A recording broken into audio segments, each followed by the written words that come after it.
Vamos a orar para dar inicio a la escuela dominical. Padre, te damos gracias por tu amor, gracias por la paz y el gozo, gracias porque te podemos alabar y adorar, gracias porque podemos bendecir tu nombre. Te adoramos, te exaltamos, glorificamos y bendecimos tu nombre que es santo, que es sobre todo nombre. Hoy venimos ante tu presencia con regocijo, reconociendo que tú eres nuestro Dios y que nosotros somos tu pueblo tuyo y ovejas de tu prado. Hoy venimos con regocijo, Señor. Hoy venimos a tributar loor, alabanza y honor al Rey de Reyes y al Señor de Señores, al Dios Todopoderoso, al Soberano, al Sublime, al Omnipotente, al Omnipresente, al gran Yo Soy, el único que merece toda honra y toda gloria. Hoy venimos a tributarte honor, Dios. Hoy venimos a adorarte. Hoy venimos a servirte con alegría y con regocijo. Gracias te damos. Amén y amén. Bien, hermanos, continuamos con nuestro estudio sobre mayordomía. El texto base es Salmos 24:1. De Jehová es la tierra y su plenitud, el mundo y los que en él habitan. Todo es de Dios.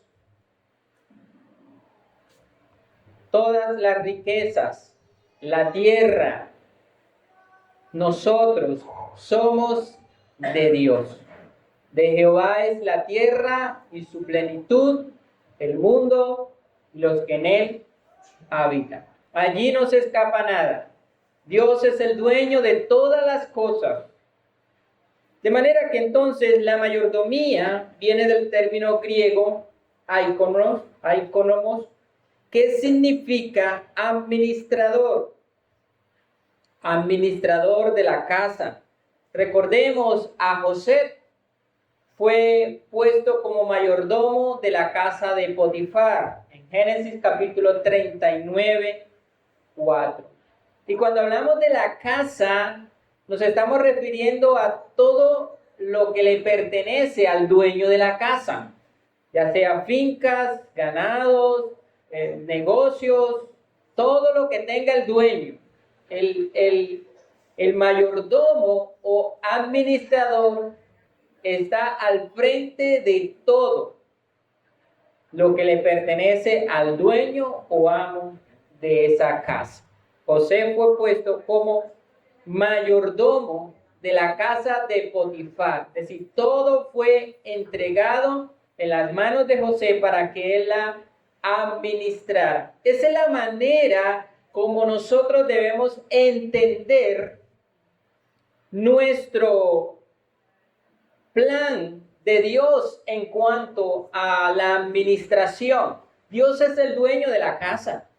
Dios es el dueño de esta creación. Dios colocó a Adán en el huerto del Edén para que guardase y labrase ese lugar. Y de la misma manera, todos nosotros somos mayordomos y administradores de lo que Dios nos ha dado, bien sea bienes, las personas que están a nuestro cuidado, dones y talentos, todo eso hace parte de lo que Dios nos ha dado y nosotros somos los mayordomos, los cuales debemos dar buenas cuentas a Dios de lo que Él nos ha dado. Somos administradores. En la mañana de hoy vamos a hablar de la ética cristiana sobre el uso del dinero. Bueno, esto es un tema muy importante.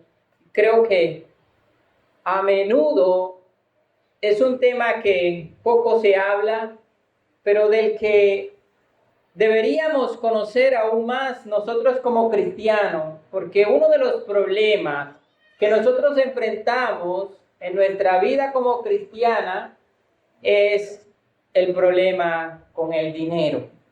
El dinero nos trae estrés, preocupaciones y ansiedades. Y por medio de la Biblia nosotros podemos mirar consejos prácticos que nosotros debemos seguir para evitar estos problemas. Pero no solamente evitar estos problemas, sino evaluar también nuestro corazón para saber si estamos amando a Dios o estamos amando las riquezas o los bienes que Dios nos ha dado.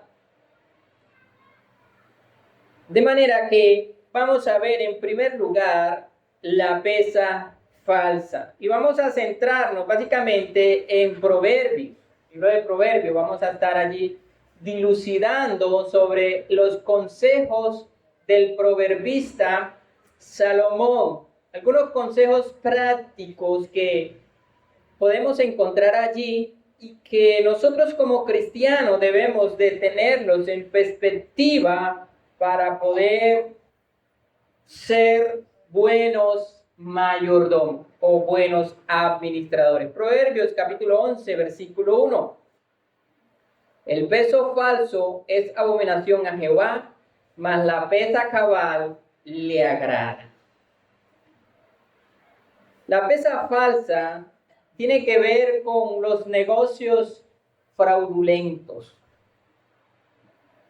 Pedir más de lo que vale un producto o dar menos de lo que vale el producto es una pesa falsa. Si bien es cierto, en aquel tiempo podríamos decir que tenían una pesa para pesar los talentos o la plata, el oro, hoy los negocios se hacen de manera diferente, donde quizás se hacen por medio de transferencias o dinero en billetes, lo cual no va a ser pesado en una balanza.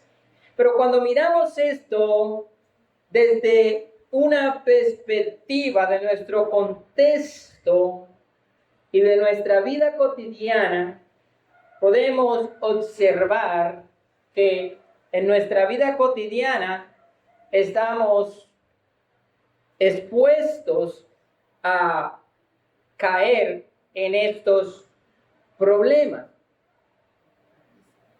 Todos los productos que se venden o que se comercializan deben de tener un porcentaje de ganancia.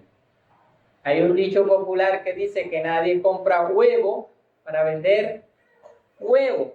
Bueno, todos los productos deben tener un porcentaje de ganancia.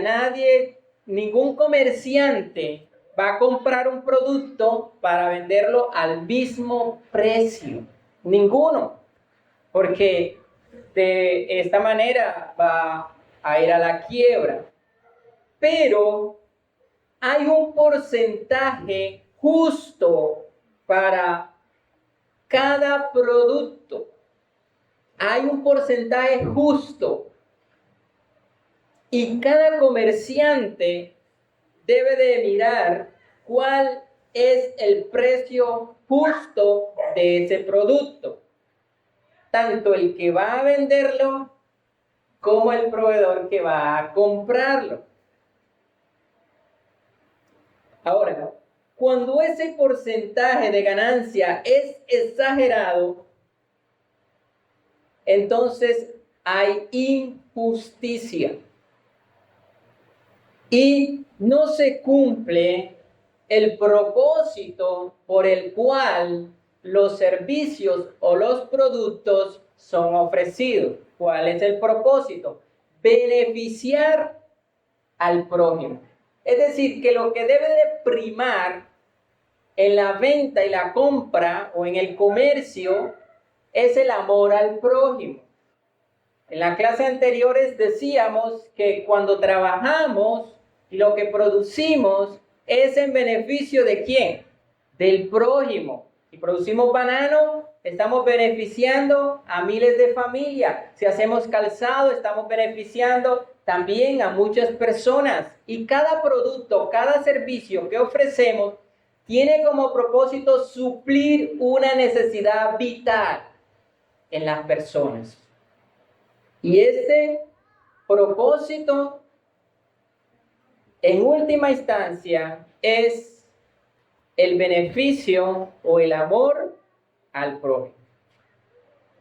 Es decir, que en un intercambio de la comercialización entre comprador y vendedor, debe de haber un mutuo beneficio.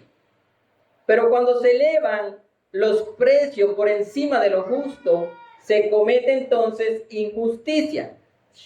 Esta es una forma de robar. Y quiero hacer un paréntesis aquí. En Colombia, hace poco, el gobierno hizo un avalúo catastral, se llama el avalúo multipropósito, donde subió el avalúo del catastro hasta un 500%. Eso es de manera exagerado. ¿Cuál es el objetivo de esto? La avaricia. La avaricia. Y en última instancia esto es robo. Lo que revela esta actitud es la avaricia que hay en el corazón. Pero por otro lado, no querer dar lo que vale el producto también es avaricia, también es pecado. Entonces, amados hermanos, en estos temas de comercio hay otro asunto que se llama el monopolio. Y el monopolio es cuando solamente una persona tiene un producto o ofrece un servicio y nadie más lo tiene, nadie más lo ofrece, solo él vende ese producto. En ese momento, la persona que ofrece este producto o servicio puede colocar el precio que quiera, porque todos deben de comprarle. Eso se llama monopolio. Pero, amados hermanos, desde la perspectiva bíblica, siendo justo y mirando el beneficio de aquella persona que va a recibir el producto o el servicio, no puede ser un precio exagerado. Tiene que ser un precio que se ajuste a los estándares del comercio, porque de otra manera se está cometiendo el pecado de avaricia y lo que está haciendo es robando. Así que, hermanos, en el tema de comprar y vender, nosotros como cristianos debemos de tener mucho cuidado. Por un lado, debemos de vender el producto con el precio justo del mercado, pero por otro lado también debemos pagar el precio justo del producto.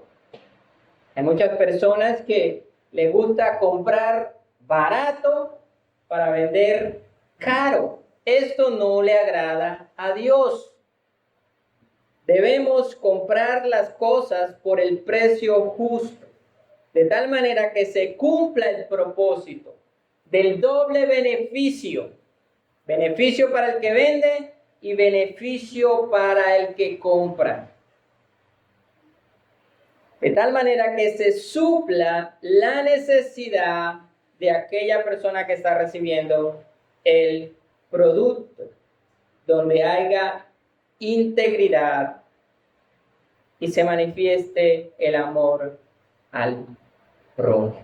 De otra manera, sea no pagar lo que el producto vale o venderlo por encima del precio justo, eso es robo, eso es estafa. Dice Martín Lutero en su libro Comercio y Usura: mas no puede negarse que comprar y vender es algo necesario, de lo cual no se puede prescindir y bien puede usarse cristianamente, sobre todo en las cosas que sirven para un fin necesario y honorable. Es decir, nadie se puede escapar de aquí.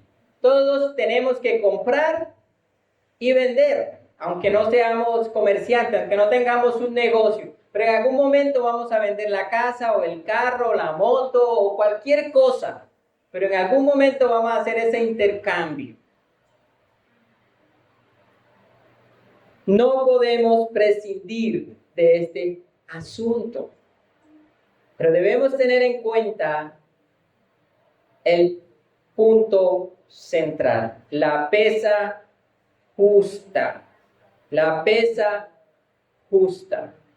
En segundo lugar, trabajo íntegro. Proverbios capítulo 13, versículo 11. Proverbios capítulo 13, versículo 11.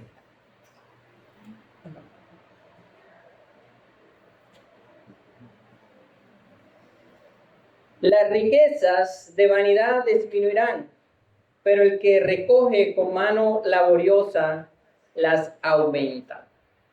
Proverbios 10:4. La mano negligente empobrece, mas la mano de los diligentes enriquece. El Proverbios capítulo, leído versículos, Proverbios capítulo 13, versículo 11 y Proverbios capítulo 10, versículo 4. Dos textos. El trabajo es una bendición. Y la manera como los puritanos veían el trabajo era como una vocación, un servicio que le prestamos a nuestro prójimo. Y la motivación principal debe ser glorificar a Dios con nuestro trabajo. Glorificar a Dios. Es decir, cuando trabajamos, estamos prestando un servicio a nuestro prójimo, pero por otro lado estamos glorificando a Dios con nuestro trabajo. El problema es que muchas personas quieren la riqueza, pero sin esfuerzo. Es decir, el dinero fácil. Es decir, que el dinero llega a nuestra casa como por gravedad o por arte de magia. No, por lo contrario, es negligente. El que no se esfuerza por trabajar cada vez va a ser más pobre. Cada vez va a ser o va a tener más necesidad. Siempre va a estar en peores condiciones. Cada vez será más semejante a un mendigo. En cambio, el que trabaja con diligencia aumentará sus riquezas. Esto no quiere decir que debemos poner nuestro corazón en las riquezas y perseguir las riquezas como un fin en sí. No. El principal propósito del hombre siempre va a ser glorificar a Dios y gozar de Él por siempre. Ese es el fin principal del hombre. Sin embargo, glorificamos a Dios cuando trabajamos con dignidad y ponemos todo nuestro esfuerzo y empeño a hacer lo que nos toca hacer de la mejor manera, sabiendo que estamos sirviendo a Dios y a nuestro prójimo. Es decir, que debemos trabajar no con la mentalidad de hacernos ricos, sino con la mentalidad de servir. Con la mentalidad de servir. Y esa es la evaluación que nos debemos hacer. Bueno, estoy sirviendo con el trabajo que estoy haciendo, que estoy prestando. ¿En qué estoy beneficiando a mi prójimo, a mi hermano, a la comunidad, al pueblo? ¿Cuál es el impacto de mi trabajo? En esta diligencia no nos debe llevar a poner nuestra mirada en la riqueza o a trabajar simplemente para nuestros deleites, sino que antes, por lo contrario, cuanto más tengamos, más podemos ayudar y servir a los demás. La nación de Israel tenía unos diezmos, y uno de ellos era el diezmo cada 3 años, que era para ayudar a los necesitados, a los extranjeros, a las viudas y aún a los levitas que no tenían heredad. Nosotros no estamos obligados a hacer esto, pero sí hay muchas personas necesitadas aún dentro de la iglesia. Y en la medida en que Dios nos bendice, podemos ayudar a otras personas, huérfanos, necesitados, viudas y personas que aún no pueden hacer las labores o no pueden trabajar o valerse de sí mismo para suplir sus propias necesidades. Dios bendice la generosidad de su pueblo, de su iglesia. Estamos llamados a ayudar a los demás, a beneficiar a los demás con nuestro trabajo. Por eso en la clase anterior también decíamos que no estamos llamados a vender nuestra propiedad y traerla para repartirla, sino más bien a trabajar, si tenemos tierra, a trabajar nuestra tierra y con el fruto de nuestro trabajo bendecir a los demás. Y si lo que tenemos es un arte, trabajar con ese arte y de esta manera beneficiamos a nuestra familia y aún a nuestro prójimo. Además debemos prever, como lo enseña Proverbios 6:6. Ve a la hormiga, oh perezoso, sigue su camino y sé sabio, la cual, no teniendo capitán, ni gobernador, ni señor, prepara en el verano su comida y recoge en el tiempo de la siega su mantenimiento. Y yo he dividido nuestros recursos en 3 partes. Quizás usted lo podría dividir en más partes, pero yo lo quise dividir en 3 partes. Primero, los gastos fijos. Segundo, un ahorro para imprevistos. Y tercero, inversión. Los gastos fijos son lo que nosotros tenemos que pagar todos los meses por obligación, incluida la alimentación. Son gastos fijos, sí o sí tenemos que suplirlos. El ahorro es, algunos proponen que sea la 10ª parte de nuestro salario. Bueno, cualquiera que sea el porcentaje, lo importante es que separemos algo para ahorrar. Y la inversión, en este caso, la inversión puede ser la compra de una casa, de un carro, de un vehículo, aunque sea a crédito, pero estamos invirtiendo en algo que nos va a quedar. Aún la educación también entra dentro de este contexto de inversión.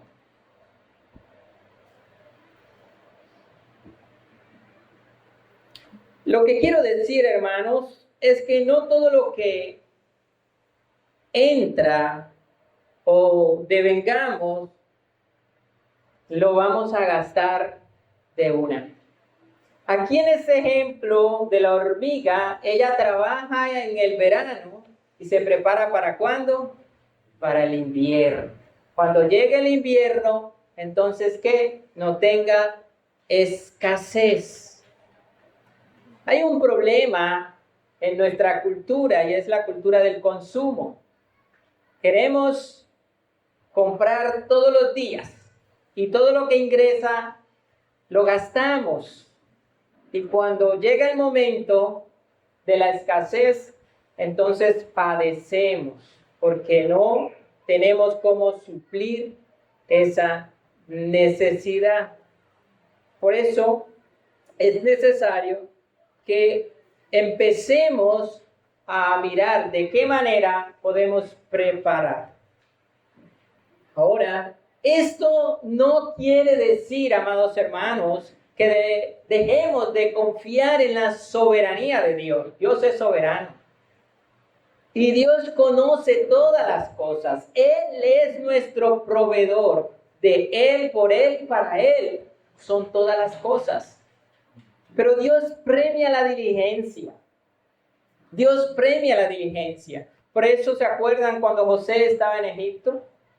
Dios permitió que el faraón tuviera un sueño y Dios permitió que José lo interpretara. Y de esa manera Dios preservó esa generación por medio de un hombre que entendió el propósito de Dios, que entendió lo que Dios iba a hacer y se preparó para el tiempo de la escasez.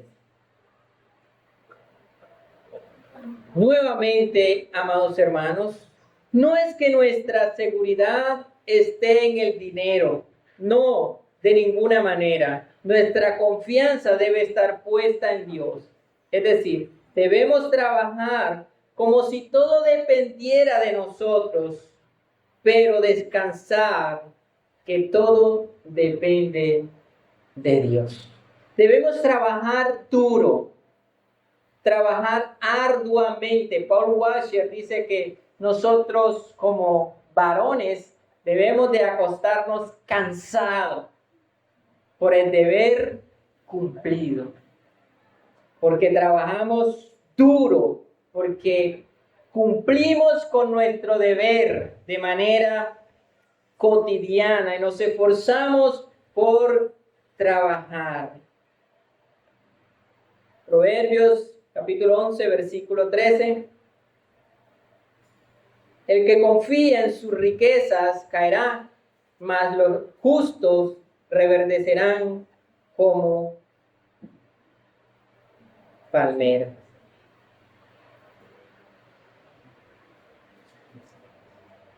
El que confía en sus riquezas caerá, mas los justos reverdecerán. Muchas personas ponen su confianza simplemente en el empleo o en lo que tiene ahorrado. Y esta es una confianza que no está en el lugar que debe estar. Está en el lugar equivocado. Nuestra confianza debe de estar en Dios. La codicia, la avaricia son pecados.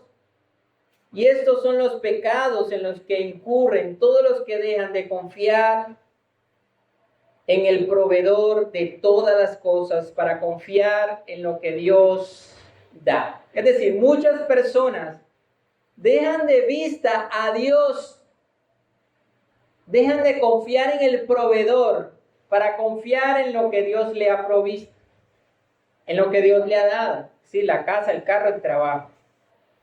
Pierden de vista a Dios y empiezan a depender de aquello que tienen. Eso es, en última instancia, idolatría. Idolatría. En tercer lugar, la sabiduría en el momento de adquirir una deuda. Salmos capítulo 37, versículo 21. El impío toma prestado y no paga, mas el justo tiene misericordia y da. Proverbios capítulo 6, versículo 6. Hijo mío, si saliere fiador por tu amigo, si has empeñado tu palabra a un extraño, te has enlazado con las palabras de tu boca.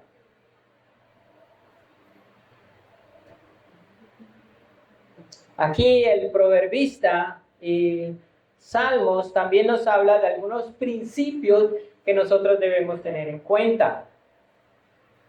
El impío presta sin saber cómo va a pagar. Y esto es otra forma también de robar. Porque muchas personas saben que no van a pagar, que no tienen cómo pagar y prestan. Dicen que prestan, pero entre otras cosas lo que están haciendo es robando. Mientras que el justo da y paga. Pero por otro lado están las deudas y los codeudores también, aquellas personas que sirven como fiador de otro. Y entonces, en última instancia, el fiador es el pagador. ¿Cuál es el problema allí? El problema allí es que aquella persona que consigue el codeudor está dejando de confiar en Dios para poner la confianza en la otra persona. Es decir, Dios no es mi proveedor, sino que mi proveedor es este. Si yo tengo algún problema, Él me va a pagar. Deja de confiar en Dios para poner la confianza en el hombre.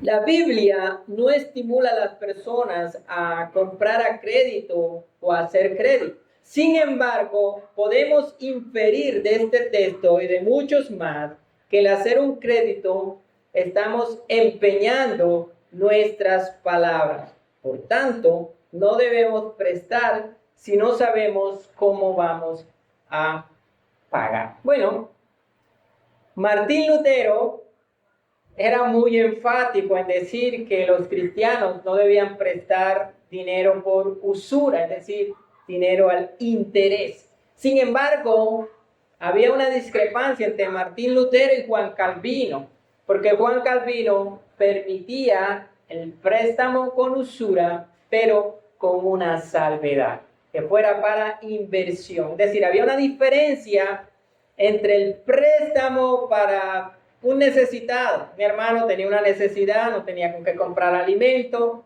y entonces le prestaba a otro hermano. Bueno, este préstamo debería ser sin interés para ayudar al hermano. Eso muestra amor, misericordia, compasión. Pero cuando se trataba de un negocio, de una inversión, entonces debía ser con interés. Por tanto, hermanos, viéndolo desde esta perspectiva, en nuestros días hay muchas cosas que nosotros no podríamos comprar si no fuera por un préstamo, por un crédito. Es decir, nadie tiene 100 millones, o bueno, cuando digo nadie, es la mayoría de las personas. Algunos sí la tienen, otros no. Pero la mayoría de las personas en nuestros días no tienen 100 millones o 200 millones para comprar una casa o un carro. Y la única manera para comprarla es adquiriendo una deuda de un crédito en una entidad financiera, donde hay usura, donde hay que pagar intereses. ¿Qué es lo que debemos tener en cuenta?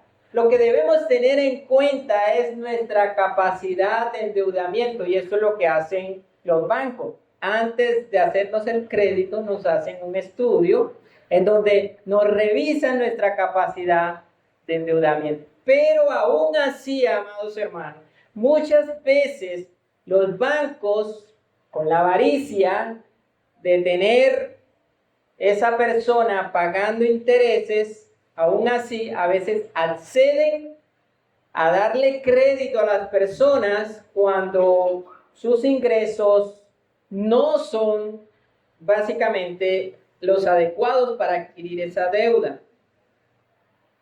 Y entonces, de esta manera, muchas personas quedan mal con los créditos.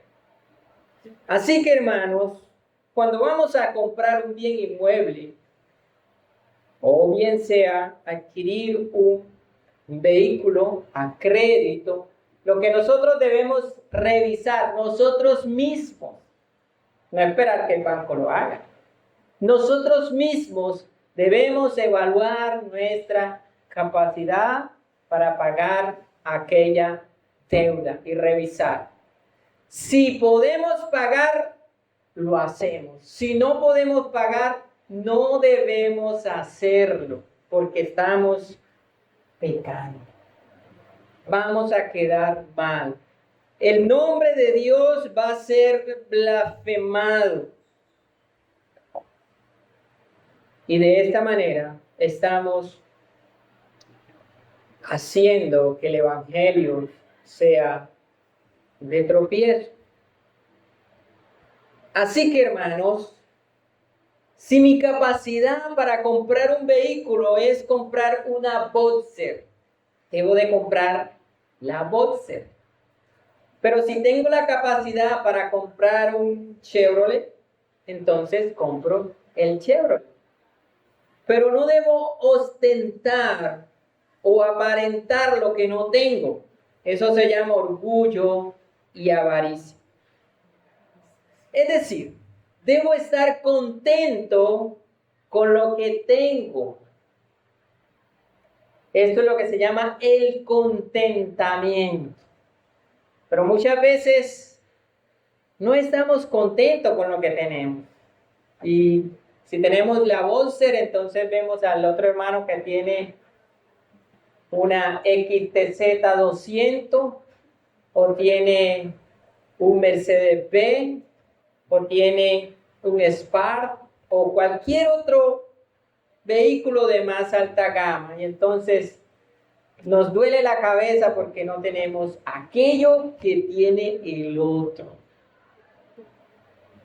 El contentamiento, hermanos.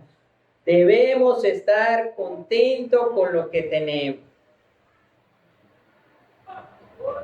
Y muchas veces, para sentirnos bien o importante, entonces muchas personas tienen que caer en las trampas del crédito para aparentar lo que no tiene. Lucas capítulo 12 versículo 15 dijo: mire, guárdense de toda codicia, porque la vida de uno no consiste en la abundancia de los bienes que posee. La vida del hombre no consiste en los bienes que posee. Es decir, nosotros no somos importantes por los bienes que tengamos. No, para Dios somos importantes si tenemos una casa o no la tenemos, si tenemos un vehículo no lo tenemos. Para Dios seguimos siendo importantes y seguimos siendo imagen de Dios. Y siempre van a haber pobres y siempre van a haber ricos y siempre van a haber personas que van a tener cosas mejores que tú y mejores que yo, de mejor calidad, de mejor marca.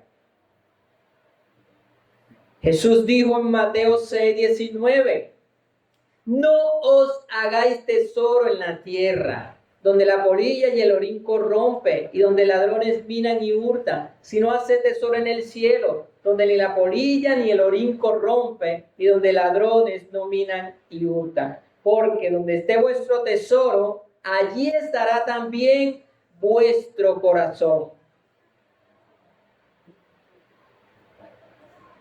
Mis hermanos, debemos trabajar duro, pero no debemos poner nuestro corazón en las riquezas, en el dinero, sino en Dios, que es el dador de todas las cosas.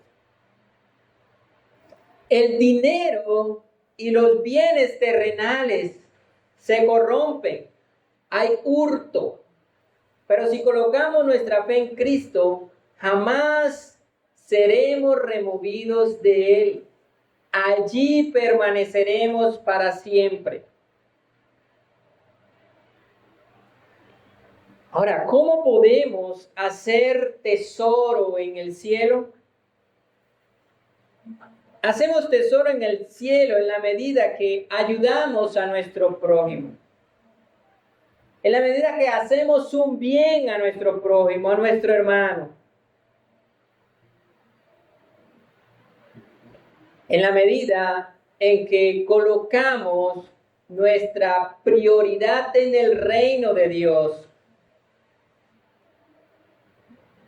y pensamos en la gloria de Dios y en el beneficio de nuestro hermano. Ahora, hermanos, la forma en que administramos nuestros recursos revela lo que hay en el corazón. De manera que debemos examinar cuál es la motivación que tengo sobre el dinero. ¿Qué es lo que realmente importa para ti?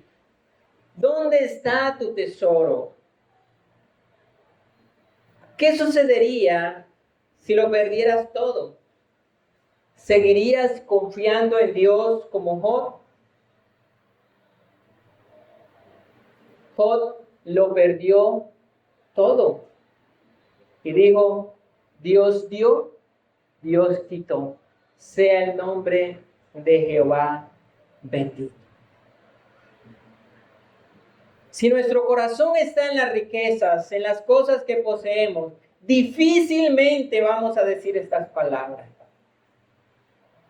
Sino que por lo contrario, podemos llegar a blasfemar contra el nombre de Dios. Pero si nuestro corazón está en Dios, vamos a tener un corazón lleno de gratitud. Examinémonos cómo está nuestro corazón, cómo está tu corazón. Si cuando vamos a comprar no queremos dar lo que vale el producto y cuando vamos a vender queremos que nos den más de lo que vale el producto, hay un problema. Ese problema de avaricia. Y esto se convierte en un patrón en la persona. Cada vez más quiere seguir practicando esta misma artimaña. Otra forma de examinar nuestro corazón es si para hacer negocios tengo que mentir, hay un problema en el corazón. Hay un problema en el corazón. Si gasto el dinero de manera desenfrenada, sin evaluar mis finanzas,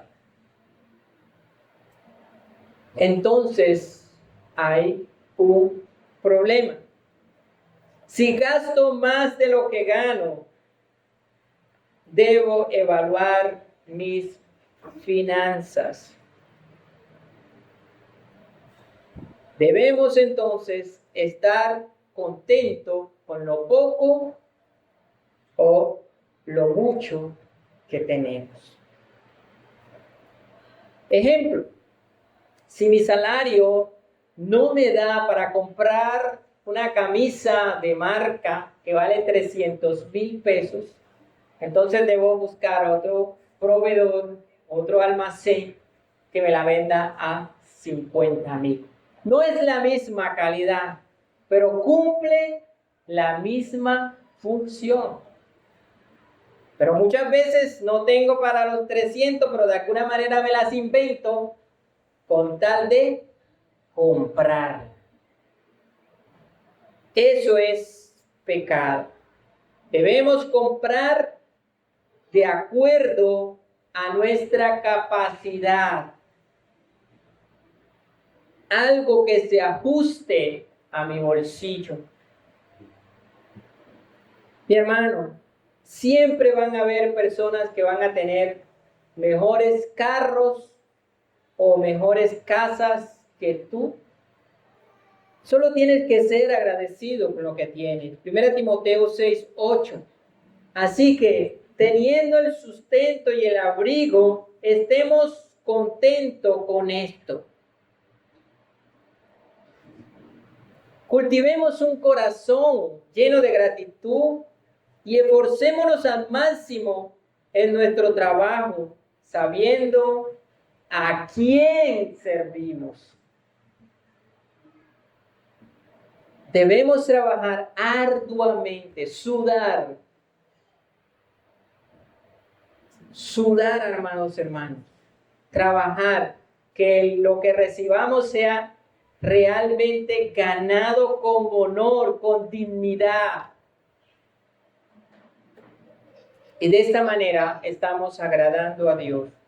Dios bendiga sus vidas, a que cada día podamos vivir para la gloria de Dios. Oremos. Padre, te damos gracias por tu amor. Gracias por tu paz. Gracias te damos porque nos aconsejas, nos ayudas, oh Dios, a evaluar nuestras vidas, a examinar nuestro corazón para ver cómo está. Reconocemos que muchos problemas de estrés y de ansiedad son productos de nuestro pecado. Problemas que hay en nuestro corazón. Ayúdanos a ser sabios. Ayúdanos a tomar decisiones de acuerdo a tu palabra. Que podamos agradarte y servirte a ti con fidelidad y con integridad. Ayúdanos a estar contentos con lo que tenemos. A darte gracias. Si tenemos casa o no tenemos, a darte gracias. Si tenemos un vehículo o no lo tenemos, a darte gracias. Ayúdanos a ser agradecidos contigo y a tener una vida de contentamiento. Pero también ayúdanos a ser diligentes en nuestra labor, en nuestro trabajo, a ser responsable, a trabajar con dignidad, sabiendo que a ti servimos, sabiendo que todo lo que hagamos es en beneficio de nuestro hermano, de nuestro prójimo. Ayúdanos a vivir una vida con propósito, Dios. Que realmente podamos cumplir tu propósito aquí en la tierra. Gracias te damos. Amén. Y amén.